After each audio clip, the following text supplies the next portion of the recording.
অনেকেই ক্লিনিকে এসে বলেন, ডাক্তারবাবু কোথাও বেরানোর আগেই আমার পেটে হঠাৎ করে মোচড় দিয়ে একটি ব্যথা অনুভব হয় এবং মলত্যাগের বেগ আসে। রাস্তায় বেরিয়ে কোথাও কোনো খাবার খেলেও ঠিক একই সমস্যা দেখা দেয়। আমি এর জন্য অনেক ওষুধ খেয়েছি, অনেক চিকিৎসা করিয়েছি, কিন্তু লাভ হয়নি। প্রচন্ড অস্বস্তিতে আছি। আপনারও কি এই একই সমস্যা? তাহলে এই ভিডিওটা শেষ পর্যন্ত দেখতে হবে। নমস্কার, আমি doctor Shubham Maiti, senior visiting physician, Elix Ayurved and research. আজ আপনাদের সাথে কথা বলবো আইবিএস বা ইরিটেবল বাউল সিনড্রোম রোগটির ব্যাপারে। পেটের বিভিন্ন রোগের মধ্যে অন্যতম হলো আইবিএস, যার লক্ষণ মূলত পেটে ব্যথা, অস্বস্তি এবং কখনো কখনো শক্ত আবার কখনো বা নরম মলত্যাগ। আইবিএস এর রোগীদের ক্ষেত্রে পরীক্ষা নিরীক্ষায় কোনো গঠনগত ত্রুটি ধরা পড়ে না বলেই এটি এক প্রকার ফাংশনাল ডিজিজ। এই রোগে কারোর প্রাণহানি ঘটে না ঠিকই, তবে দৈনন্দিন জীবন খুবই কষ্টকর হয়ে ওঠে। ওজন কমে যায়, এমনকি মানসিক অবসাদ পর্যন্ত দেখা দিতে পারে।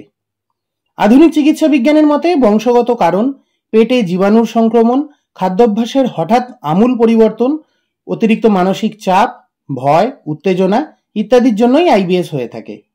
আয়ুর্বেদ শাস্ত্রে যে গ্রহণী রোগের বর্ণনা রয়েছে তা লক্ষণে প্রায় আইবিএস এর মতোই। গ্রহণীর যে কারণ উল্লিখিত আছে সেগুলি হলো অতিরিক্ত সময় উপবাসে থাকা, খাওয়ার হজম হওয়ার আগেই আবার খাওয়া, অতিরিক্ত ভোজন করা, সহজে হজম হয় না এমন খাবার খাওয়া, ঘুমের ব্যাঘাত আবার দিবাস্বপ্ন, মলমূত্রের বেগ ধারণ, ভয়, শোক, ক্রোধ, বাসভূমি বা দেশ পরিবর্তন ও ঋতু পরিবর্তন ইত্যাদি।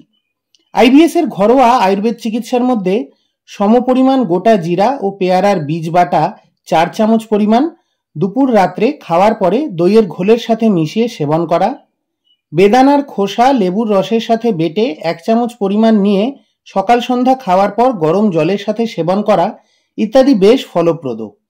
পথ্যের মধ্যে উপকারী লেবু জাতীয় ফল, কাঁচকলা, বেল, ছোট মাছ ইত্যাদি।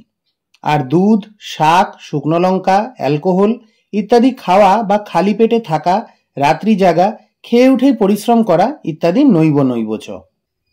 এই ঘরোয়া উপচারগুলির প্রয়োগে যদি আপনার সমস্যা মিটে যায় তো খুব ভালো, না হলে শাস্ত্রীয় আয়ুর্বেদ চিকিৎসার জন্য আমার সাথে এই নাম্বারে যোগাযোগ করুন।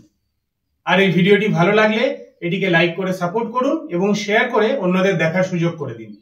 আর যদি কোনো প্রশ্ন থাকে বা পরবর্তী ভিডিও ঠিক কোন বিষয়ের উপরে চান তা জানাতে সরাসরি কমেন্ট করুন। সবাই ভালো থাকুন, সুস্থ থাকুন, ধন্যবাদ।